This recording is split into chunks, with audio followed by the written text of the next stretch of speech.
Welcome back.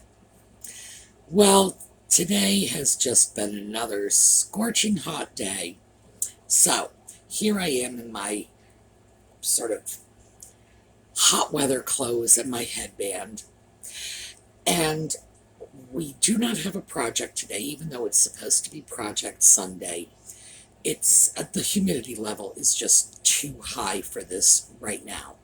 So, what I'm hoping to do over the next week is, because I have a project ready to go, but I think I'm going to do the filming either very, very early in the day or very, very late in the day when the humidity levels are not at their peak, because this is the kind of project that humidity is going to ruin it for me. So, hopefully I will have this completely in the bag by next Sunday. Meanwhile, I thought we would do a little more on that last Bedford Antiques run that I did, and we will get into that when we come back.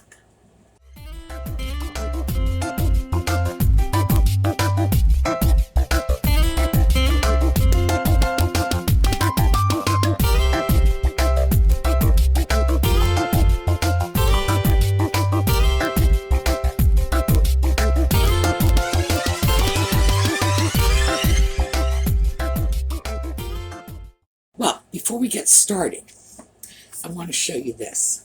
Oh, I know. There we go.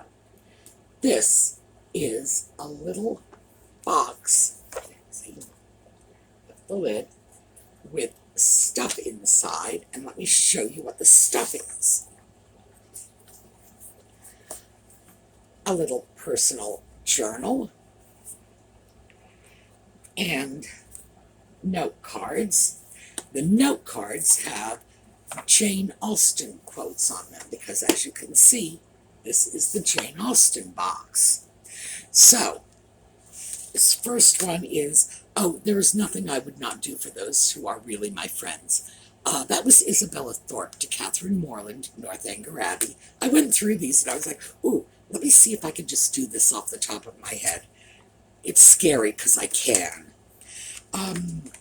You must let me tell you how ardently I admire and love you, Mr. Darcy, to Lizzie Bennet.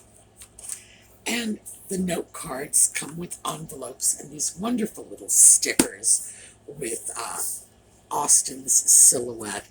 By the way, the only actual life portrait that showed Austen's face was a silhouette. Her sister Cassandra did a portrait of her that shows almost none of her face. Austen was turned away, and Cassandra just caught the tiniest portion. And there were other portraits done based on physical descriptions, but the Austen silhouette was the only one done from life, other than that partial that Cassandra did. So, that's just a little Austen trivia. Here's a card. This is our wonderful little sort of 1950s, no, 1960s. That's really got a Jackie Kennedy look to me. So we're going to say 1960s woman. It's birthday. And this came to me from Carol Gleason. And thank you very, very much, Carol. She didn't forget Audie the Bad Cat. And this is just a little Audie toy. It's got, I guess, plastic in it. It crinkles. Let's see if I can get it to do that. Can you hear the crinkling? I think Audie's going to love this. It's something he can chase and kill. So, thank you, Carol. I hope you will let me give your name to all of the people in my life who struggle to figure out what to get for me, because I am indeed hard to get things for, but boy, you hit it on the head. I love this. Everything, including the pretty box. Jeez. So, also, the ladies from the Sumi's Angels Facebook page sent me an Amazon gift card. And Audie and I have been discussing this because he would very much like me to use that gift card to get him a new cat tree. And I don't know. I think I might. I have a feeling the ladies would definitely approve of Audie getting a little something out of that birthday present. He, um, he loves his cat tree, so he's torn it apart. That's what he does when he loves things. He's just shredded it. And it probably is about time to get a new one. And I got this last one at Amazon. So we gotta think about that. If he's a very good kitty, yes, there might be a little something in it for him. So anyway, thank you so much. I was not sure I could get through this without crying, because I am just so touched by your thoughtfulness. So, to the ladies of the Sue Meets Angels Facebook page, thank you. To Carol Gleason, thank you. To the rest of you, as always, thank you for just being here and listening to me. Fewer and fewer people do this the older I get, And trust me, as you all get old, you'll start to find out that's true. You hit a certain age and people just start saying, when will she shut up? All right, let's get on to the Bedford shopping. I don't know how much of this I'm going to be able to get through, but we'll see. This is the continuation of the last Bedford shopping trip I showed you yesterday. And the first items each came, they were filmed together, but they each came from a different booth. It's two booths owned by the same dealer, and they are across the aisle from one another. So I grabbed one in one booth and the second in another booth and just filmed them together for you. Take a look. Well, this little booth, and it goes on in the back, is one where we found some pretty good deals before. And I've got a couple of pieces. This one, which is a little Mckee bottle, $8. Wonderfully Art Deco, definitely coming home with me. And this little hand-painted porcelain atomizer, $5, unmarked, almost certainly iRice. They were the ones that were importing these in the mid-century, and the little bulb works. It's stiff, but it works, and it looks like all the parts are here. So, definitely a good buy.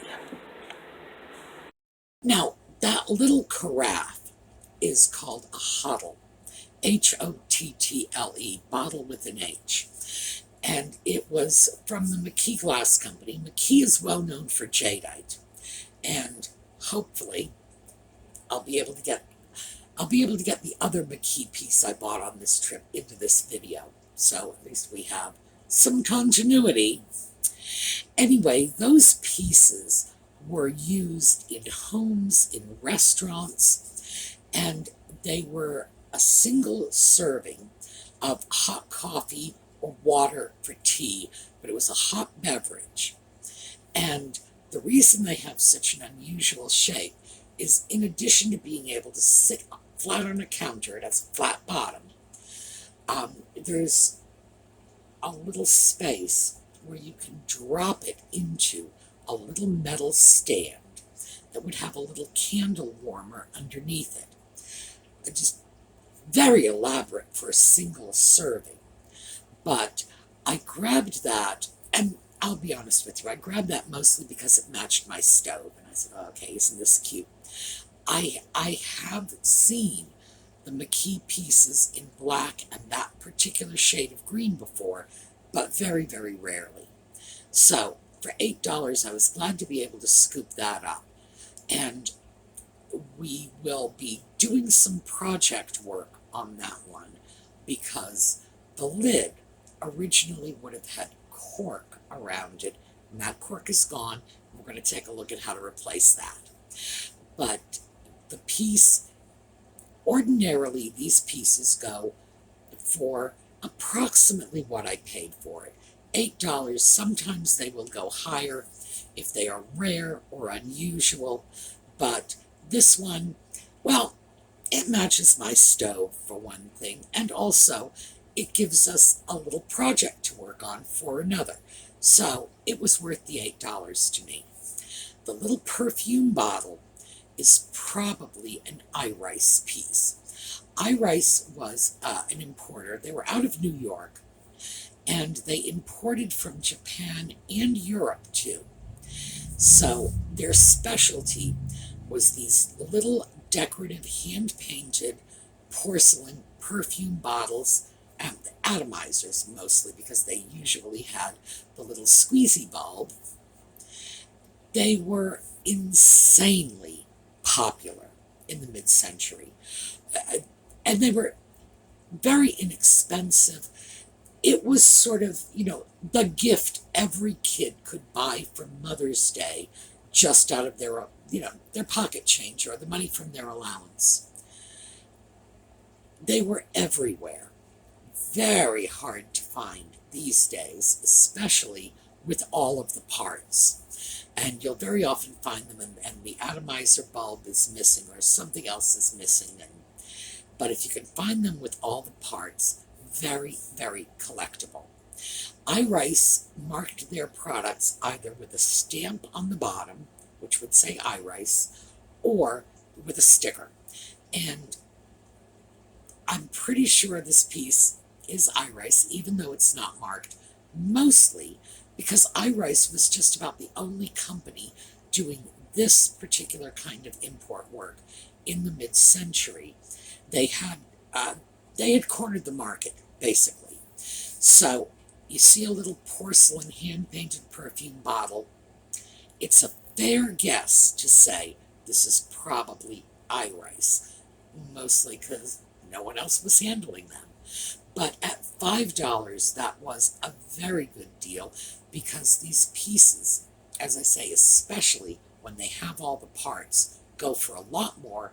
And there's a strong collector's market. There are people who will just collect these, because these days, if you go out and you just start grabbing the iRice perfume bottles, almost by accident, you will have a vast collection, because even though they were importing them in very large quantities, and you could go into a store and see 40 of the same bottle on the shelf, there were so many of them brought over that today, if you see 40 iRice bottles, odds are 39 of them are going to be unique designs, because there were so many of them, and they were virtually disposable items. It wasn't the sort of thing people hung on to and saved.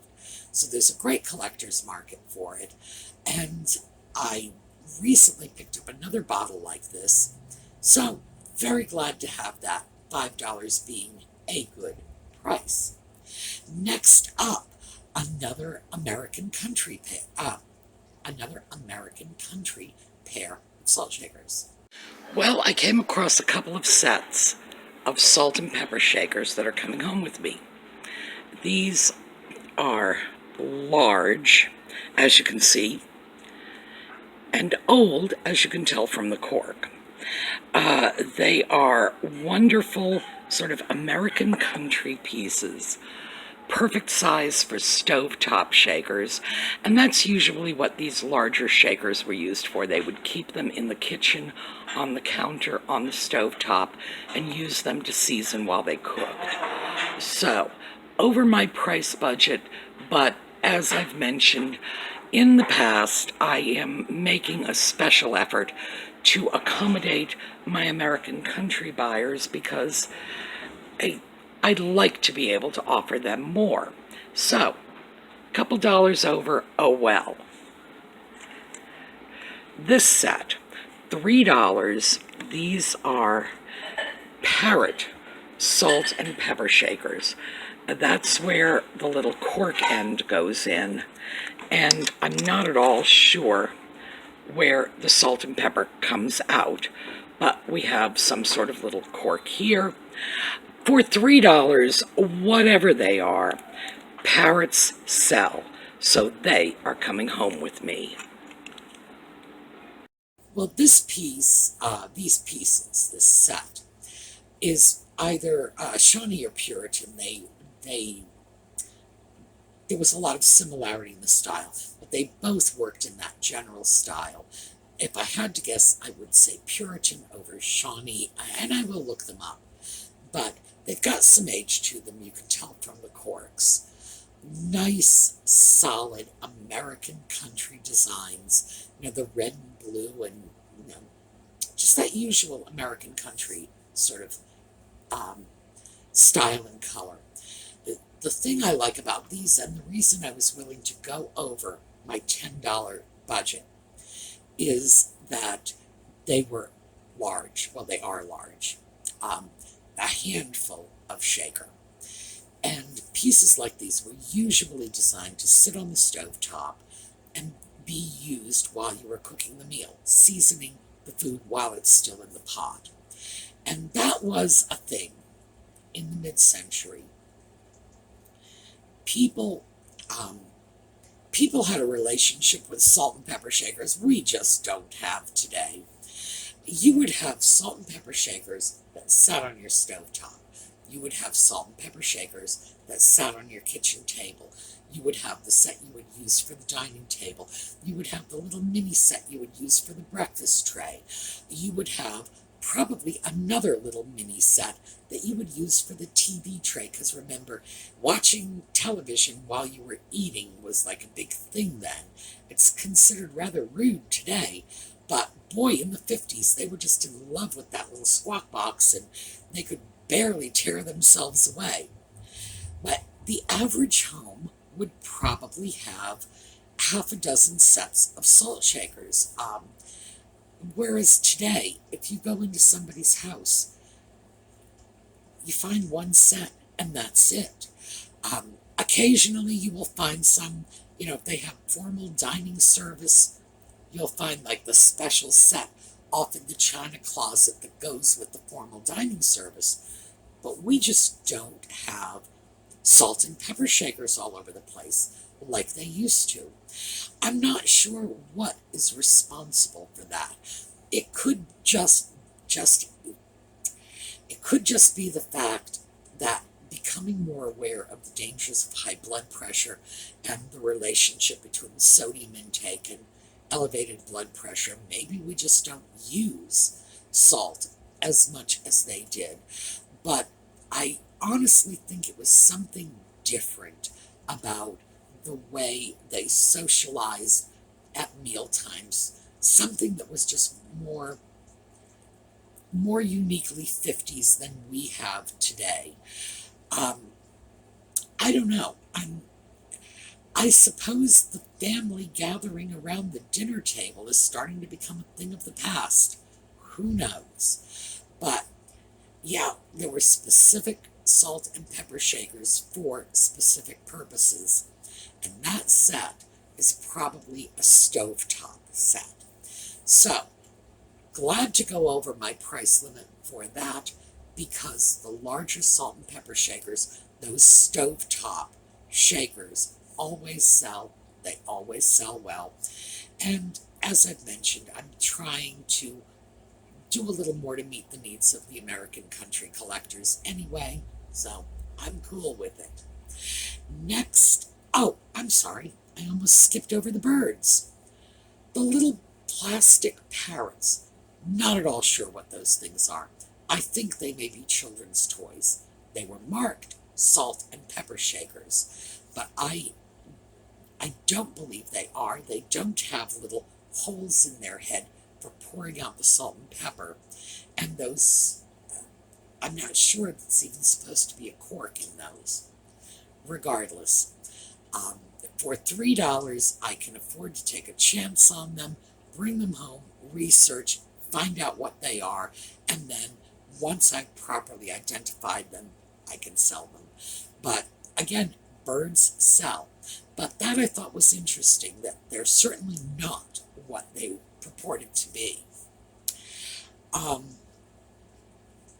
Okay, yes, the other Mckee piece, we are going to have time for this. Take a look at this. This is from one of Paul's booths.